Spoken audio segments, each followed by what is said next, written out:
Hello football fans. Paris অলিম্পিকে নিজেদের অস্তিত্ব বাঁচিয়ে রাখতে মাঠে নামছে আর্জেন্টিনা দল। গ্রুপ পর্বের শেষ ম্যাচে আর্জেন্টিনা গতকাল ইউক্রেনের মুখোমুখি হবে। ম্যাচটি 30শে জুলাই রাত 8:30 PM থেকে অনুষ্ঠিত হতে চলেছে। বর্তমানে আর্জেন্টিনা যে গ্রুপটিতে আছে, অর্থাৎ বি গ্রুপের সমীকরণটা অলিম্পিকের বাকি গ্রুপগুলোর থেকে কিছুটা হলেও ভিন্ন। কারণ বি গ্রুপে প্রতিটি দলই 2টি করে ম্যাচ খেলে একটিতে জয় পেয়েছে এবং একটি ম্যাচে পরাজিত হয়েছে, যার কারণে 4টি দলেরই বর্তমানে পয়েন্ট সমান। প্রতিটি দল 3 পয়েন্ট করে অর্জন করেছে।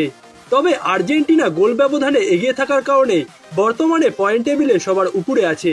গ্রুপ বিতে বর্তমানে যে পরিস্থিতি তৈরি হয়েছে, তাতে আর্জেন্টিনাকে গ্রুপ লিডার হয়ে পরবর্তী রাউন্ডে যেতে হলে অবশ্যই ইউক্রেনের বিপক্ষের ম্যাচটিতে জয় পেতে হবে।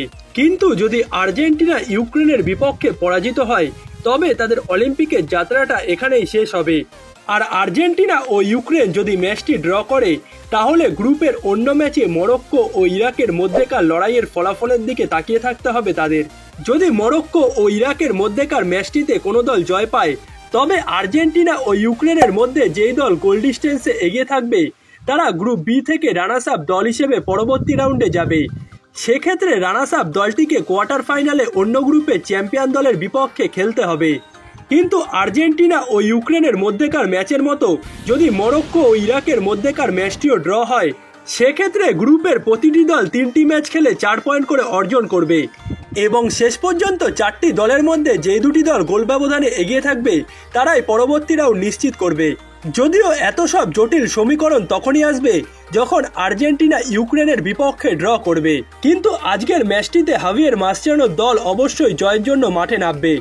ইউক্রেনের বিপক্ষে জয় দিয়েই গ্রুপ লিডার হয়ে পরবর্তী রাউন্ডে যেতে চাইবে আর্জেন্টিনা। যদিও ইউক্রেনও পরবর্তী রাউন্ডে যাওয়ার জন্য এই ম্যাচটিতে আর্জেন্টিনাকে যথেষ্ট প্রতিদ্বন্দ্বিতা দেবে। অলিম্পিকের প্রথম ম্যাচে ইউক্রেন যদিও ইরাকের বিপক্ষে 2-1 গোলে পরাজিত হয়েছিল, তবে সর্বশেষ ম্যাচে তারা মরক্কোর বিপক্ষে 2-1 গোলে জয় পেয়েছে।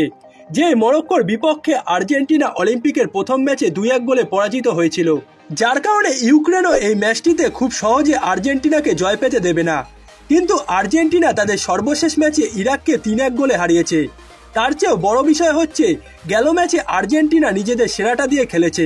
বিশেষ করে আর্জেন্টিনার আক্রমণ ভাগ এবং মিডফিল্ডে বেশ কিছু কোয়ালিটিফুল উদীয়মান খেলোয়াড়রা আছেন, যারা ভবিষ্যতে ইউরোপিয়ান ফুটবলে পাড়ি জমাতে পারেন, যেখানে Ezequiel Fernandez, Luciano Gondou, Thiago Almada ও ক্রিশ্চিয়ান মেদিনার মতো খেলোয়াড়রা আছেন, যারা কিনা ইউক্রেনের বিপক্ষের ম্যাচটিতেও আর্জেন্টিনার জয়ের জন্য বড় ভূমিকা রাখতে পারেন। ইউক্রেনের বিপক্ষে আর্জেন্টিনা শুরুর একাদশে খুব একটা পরিবর্তন আসার সুযোগ নেই। গেল ম্যাচে ইরাকের বিপক্ষে যে একাদশ নিয়ে আর্জেন্টিনা খেলেছিল, সেই একাদশই ইউক্রেনের বিপক্ষেও মাঠে নামাবেন হাভিয়ের মাসচেরানো।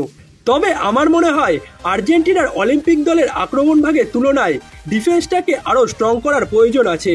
কারণ গ্রুপ পর্বের মাত্র 2 ম্যাচে আর্জেন্টিনা যেমন 4টি গোল প্রতিপক্ষকে দিয়েছে, তেমনই 3টি গোল কনসিডও করেছে, যার কারণে দলের ডিফেন্সটাকে আরও শক্ত করার প্রয়োজন আছে, যার দ্বারা তারা নকআউট পর্বে আরও ভালো পারফর্ম করতে পারবে এবং এবারের আসরেই তাদের অলিম্পিক ফুটবলে 3য় গোল্ড মেডেল জয়ের সুযোগটা আরও বেড়ে যাবে। কিন্তু এখন দেখার অপেক্ষা, হাভিয়ের মাসচেরানোর দল ইউক্রেনকে পরাজিত করার মাধ্যমে গ্রুপ চ্যাম্পিয়ন হয়ে পরবর্তী রাউন্ডে যেতে পারে কিনা।